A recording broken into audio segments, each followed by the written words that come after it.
Hey, I've got a little bit of a different video for you today. I wanted to talk a little bit about my journey with Window Tint, where I started, where I am today, kind of what I see myself getting into in the future, and just kind of chat a little bit. So I was in the garage kind of reflecting while I was cleaning up from one of the previous jobs, getting ready for the next job that's coming in this week. And so you'll see a video coming up for that. Looking forward to seeing on the channel here pretty soon. But ultimately, I was putting stuff away and just really kind of thinking about, wow, how far I've come, what I've acquired over the last 7 or so years, and just really kind of thinking where I started and the difference today. Window tint for me has been a side gig. It's always been a side hustle. I have a full-time job, and I have the whole time, and this has just been at home in my garage or utilizing a different garage and traveling and mobile tinting on at somebody's house. And it's been rewarding. I've learned a lot, but it wasn't so easy to start. And so I'm getting some response. I'm getting some questions on some of my tint videos as I've been sharing in the garage here, and I'm getting some just kind of inquiries about, hey, I want to, from you guys, I want to tint my own vehicle or whatever it is, or whether you want to just tint your own, or there happens to be a market in your area that there's some tint opportunity and you want to maybe start taking advantage of that. The way I kind of started was just some buddies had our own vehicles. We wanted to tint, got some cheap supplies. It went horribly, it didn't look great. We definitely were humbled by the fact that it's a little harder than it looks. And yeah, so that was some early experience. Fast track a little bit, started working at a Toyota dealership. I was in the parts department. Sales staff would come in, they're selling vehicles. Guests would want tint on their vehicle before they would take delivery. So, in the parts department, we would organize to get the tint installed prior. And we didn't have anything in-house. We didn't have anything local in Winona, in the town I grew up. So it was always like traveling 30 miles to have a tint person drive in to tint on site. There's always an extra charge for that, or we'd have to arrange to take the vehicle there, drop it off, pick it up the next day after the appointment, and that type of thing. So it was always kind of a hassle. I was like, there's definitely an opportunity here. I want to be in front of that. And so I went after it again, ordered material, ordered the installation tools, ordered supplies, read on forums, watched videos, figured out what is it that I got to do to try to do this the right way and actually kind of tackle it. So I've got some content. There's a ton of other channels that have content. The first thing you do is just get an understanding and just watch some time to understand what's happening, get a knack for it, get your hands on some material. And really what I recommend is don't go for cheap knockoff film. Find a brand that's a little bit more reputable that you're seeing in pro shops. I use Suntech film. I've used it for a number of years now, and it really works well. I like it. I'm comfortable. I understand how it works. But when you get really cheap, thin films, in return, it actually is harder to work with. And it may be counterproductive. You might be thinking, well, I don't want to spend money to get expensive film just to ruin it with practice. But on the flip side, if you get really cheap film and you struggle, you're still going to throw it away, and you're probably going to realize that it's harder to install, and so you're actually not giving yourself a fair opportunity to actually get a successful install because the material is just not favorable to work with. So you're going to end up throwing that away, and you're going to get discouraged quicker because it just seems like it's not working out, and it's part of that is going to be the cheap material is just not favorable to work with to begin with. So keep that in mind, and one thing that I did in the past, and something you might be able to look into, is Suntech, Lumar, 3M, Solar Guard. These are all professional or premium lines.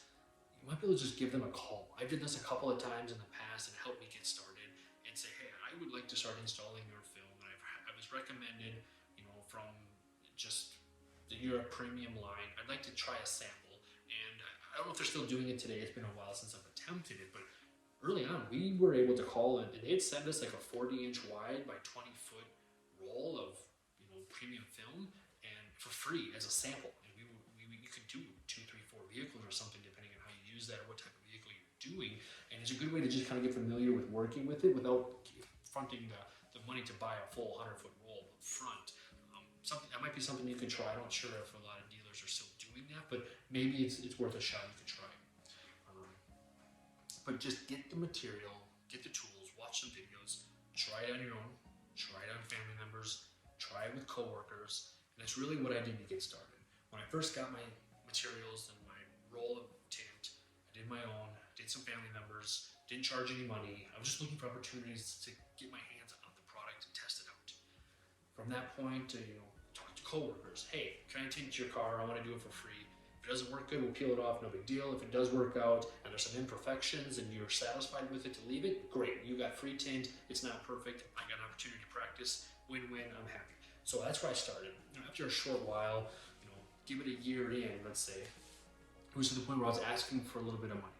I was getting a little bit more comfortable. I was getting tint to install, the basic applications I was getting comfortable with and making a little bit of money, and not a lot, charging well below kind of the market value. But it was just, I want to touch as many vehicles as possible for practice, practice, practice. That's where it's really going to benefit. So for the first couple of years, really, you should expect to be way underpriced and just be very open with everybody you connect with. Hey, this is a side thing that I'm trying to do. I'm just learning. I want an opportunity to work on your vehicle. If it doesn't work out, we'll find a solution that you're happy with. Looking for just a little bit of money that's very reasonably priced because I need to continue to buy the material. But there might be some imperfections. We'll talk about if there's something that's really crazy, how to address it, whether it's discount the price further, peel that one window off that didn't work well and redo it a second time.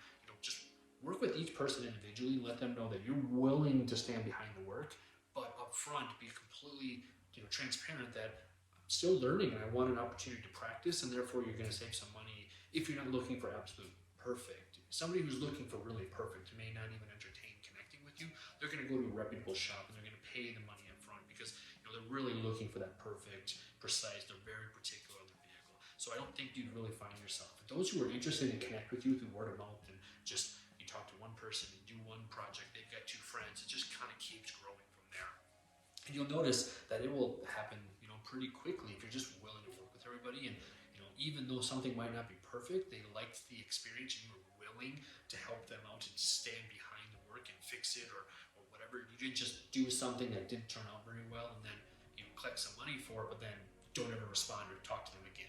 That's the first way to get negative feedback, and obviously negative news is going to spread faster than positive, word of mouth. So definitely pay attention to just owning up to things that that aren't great, finding a solution with the owner that they're willing to compromise with, and as long as you can mutually come to an agreement, whether it's redoing it, peeling it off, giving the money back, giving a discount, whatever it is, find out how to just keep getting more and more projects. That's what's going to help really get you through. So where I am today now from that approach has got me to, my own garage here that I've kind of set up to be very favorable. I've got the glass. It used to be a sliding patio door in the house. We upgraded to a new patio door, kept this old glass mounted on the wall. It's a great cut station. I don't like to cut on the car. I like to trace the openings with a marker, slap it up here, cut it a little bit bigger just for the prep standpoint, cutting every kind of window manually each time. But I've really found that I've gotten more established. It's been a number of years now, 7 or 8 years, something to that effect, and around like 250 cards, I think. So it's been a side thing. All that's on the side. It hasn't been a full time, and so it's neat. And I've been ready to find the next thing. So today I'm dabbling, and I have been now a little bit the tint for headlights and taillights, vinyl decals, vinyl graphics. I've got a plotter. I can cut graphics. Getting into possibly even looking at pre-cut window tint and paint protection film templates. I'd be interested to know what kind of interest that would have. I'm doing something similar in that fashion, but vinyl wrap and all of those. And I've been looking for opportunities to really dabble in that, and I'm taking the same approach, really reasonably priced. Give me an opportunity to test it, learn how the product works, find out what does and doesn't work, and just taking that approach to try to expand beyond tint into the next kind of ventures. The way the channel, what you're seeing, what you have seen, and would continue to see moving forward is just documenting my learning experiences in the garage, doing what I enjoy doing, which is just playing with cars, but ultimately just getting the exposure to practice it, understand how the things work, put myself in a position to in the future be more able to expand the amount of different things I can offer: tint, vinyl, paint protection film. I can do vinyl graphics and decals, and I can do heat transfer vinyl and apparel and t-shirts, and so I've really just been touching a lot of these things and learning. What I could see myself in the future kind of getting into is setting up this community or this network around looking at a specific model vehicle, getting a really detailed video to share on how to tint that vehicle, but then also have the equipment to pre-cut tint for that vehicle and mail it, ship it, sell the pre-cut tints, explain in the video how to install it when you receive your kit, what to do with it, and really kind of get into adventure like that. And I'm not sure how receptive that is. I know that there's a lot of really, really cheap pre-cut tints you can order online today. The material, of course, is cheap, and so it's worth investing in quality film because I think the install experience will be better. But just the value of giving the video detail of how to install it, I think, is the real win there. And then being able to provide the material without having to go buy a bulk roll to get that accomplished is kind of the venture I've been thinking. But I've also been thinking I want to start getting into more project cars, buying a car, bringing it in, just going through it as a build process and an experience, documenting the build and sharing that for likewise owners of that model, and then selling it, moving on, getting another project, and kind of just building those things because it's fun, right? But what that also does is it allows me to practice some of these materials and techniques not on a customer vehicle. I could buy a project, it's got some bad paint, or it's got some flaws. Bring it in, use it as a vinyl wrap practice, get exposure of working with the material on that project, and then sell that project. And ultimately, I get to sell it as is. If there are some imperfections that didn't work good, I was able to learn from it. The buyer's going to see the condition of it if they're still interested and the price point is right. I was able to practice. They bought it as is. They knew what they got when they made the purchase. And it wasn't like somebody brought a vehicle to me and they were basically looking at everything as I did that process. And if there were some imperfections, they weren't picking that out because they were expecting when they were paying money for a service that they were getting, the full quality service. And so it's just another opportunity for more practice, get familiar with the material, but do it in a sense that isn't necessarily modifying somebody's personal joy, their personal project, personal vehicle. Taking a vehicle that's in rough shape, significantly improving the cosmetic look. I'm getting practice at the same time. The resale, make it make sense for both parties, and take advantage of that. And that's kind of something that I'm looking to do and utilize that opportunity to run the camera, share the experience, and inspire some of you to do the same thing. And so that's kind of what you can expect as you continue watching on the channel. And I really appreciate just a subscribe, follow along, see what I got going, and really kind of continue to ask questions. I'm getting some feedback and questions in the comments, and I really like that. I like that interaction. I like the community. I like the car stuff, and I'm happy to share everything that I know and let you know what I don't know and try to respond in a way that makes a lot of sense. But ultimately, just building a nice, fun community. It's passionate, and I think you and I can agree that there's a lot of passion in doing stuff like that, and we have likewise mindsets, and being able to document and share and grow. It's just kind of adding into what already is existing in the growing communities on YouTube and social media. And so feel free to comment. Let me know what you think. Continue to ask questions. And just really, really, if you made it to this part of the video, I know that I've been rambling now for a little while, but hopefully there was some value in that, just in regards to getting started, getting familiar, venturing off, just trying something, figuring it out. It's really rewarding, and when it starts to pick up and you start to take notice and branding starts to, and reputation starts to get created, it really, really becomes fun, and that's kind of what I've experienced. So I appreciate you watching. Thanks again. I'll see you in the next video.